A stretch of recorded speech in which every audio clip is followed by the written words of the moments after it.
What's good, y'all? I'm Stats with Evan, and I'm back to give you my prediction for all 14 games on Week 7 of the NFL slate.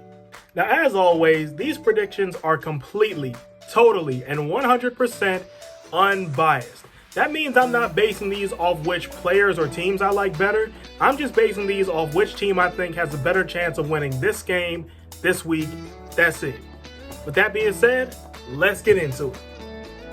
Now, as always, we start with the Thursday night game. This week, we got the New York Giants taking on the Philadelphia Eagles.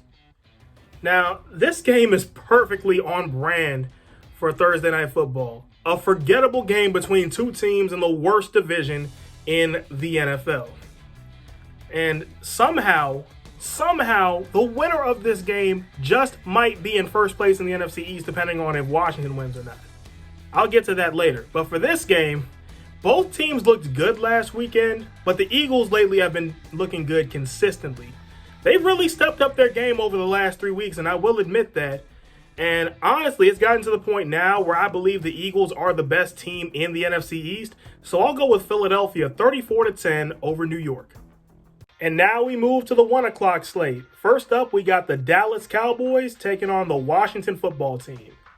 Yeah, if you haven't figured it out by now, we're just going to get the NFC East out the way off rip and move on with our day. Now, if I had to say anything about this matchup, it actually should be close, considering the Cowboys defense doesn't seem like it's able to prevent the big plays or keep teams off the board. However, considering Washington has arguably the worst offense in the league, it's hard to figure out how much of a factor this is going to be. And plus, Washington's own defense has proven that they're not capable of preventing big plays either, so I'm going with Dallas 31-21 over Washington. Up next, we got the Detroit Lions and the Atlanta Falcons. Now, first off, let me state the obvious.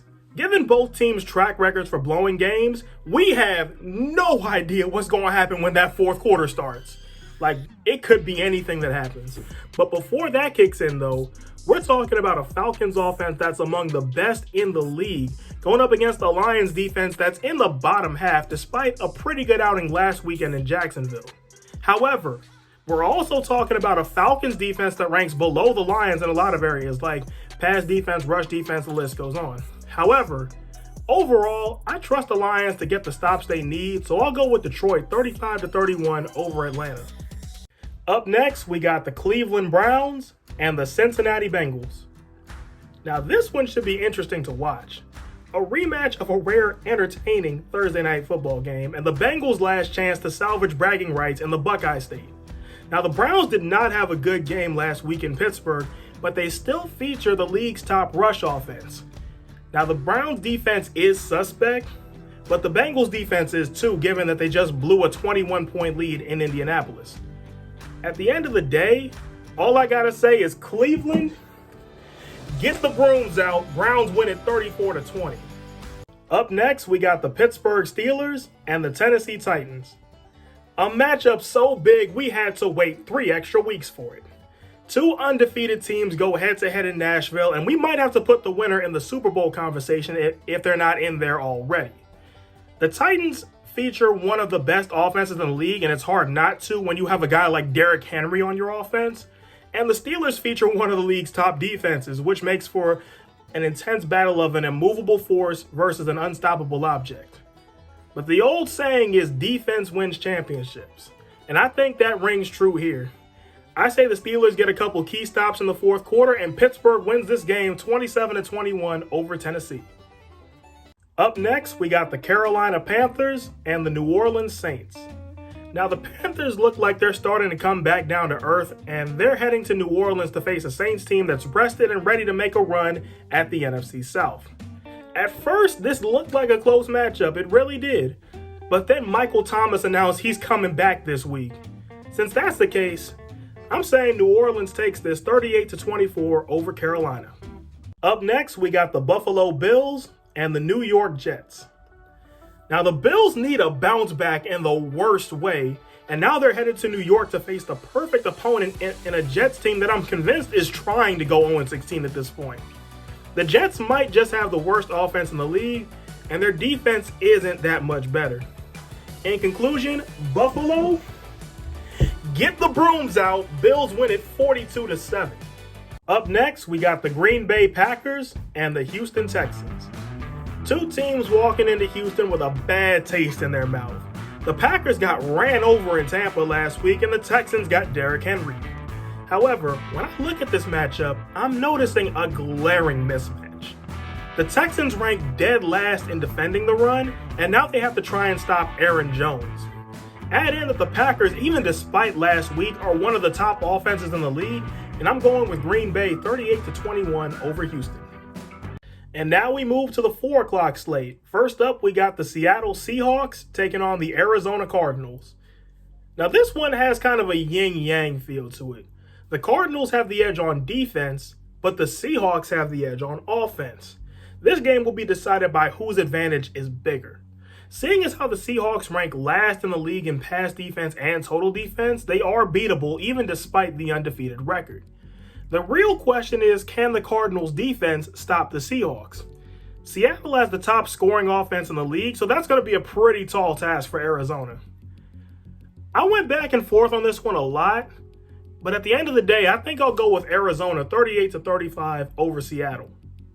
Up next, we got the Kansas City Chiefs and the Denver Broncos.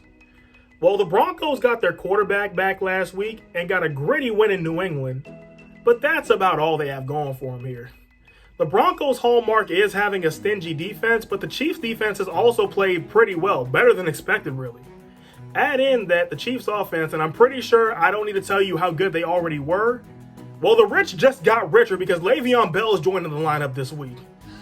Now, simply put, Kansas City rolls in this one 45-10 over Denver.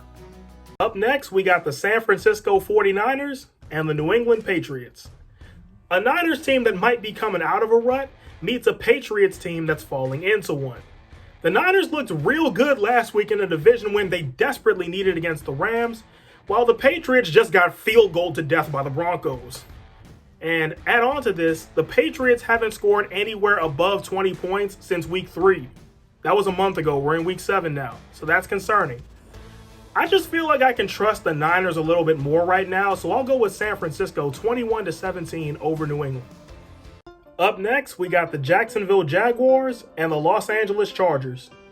Now, you wouldn't think this normally in a matchup between two one-win teams, but this one's kind of open and shut. Now, the Jaguars have looked like one of the worst teams in the league over the last month, and the Chargers have played the likes of the Chiefs, Tampa, and New Orleans all pretty tough, so they might be better than their one-win record would indicate. The Chargers just need that breakout game, and I think this is it. LA takes it 31-10 over Jacksonville. And now we move to the Sunday night game. This week we got the Tampa Bay Buccaneers taking on the Las Vegas Raiders. Now, these two both got statement wins the last time out. Last week, we learned how strong the Bucs defense is, and they are strong. But on the other hand, last time we saw the Raiders, they won an Arrowhead. And it wasn't like a last-second fluke type win on a bad call or nothing like that. The Raiders outplayed the Chiefs from start to finish. The Raiders might have one of the most underrated players in the league in Josh Jacobs, but the Bucs currently have the top rush defense in the league.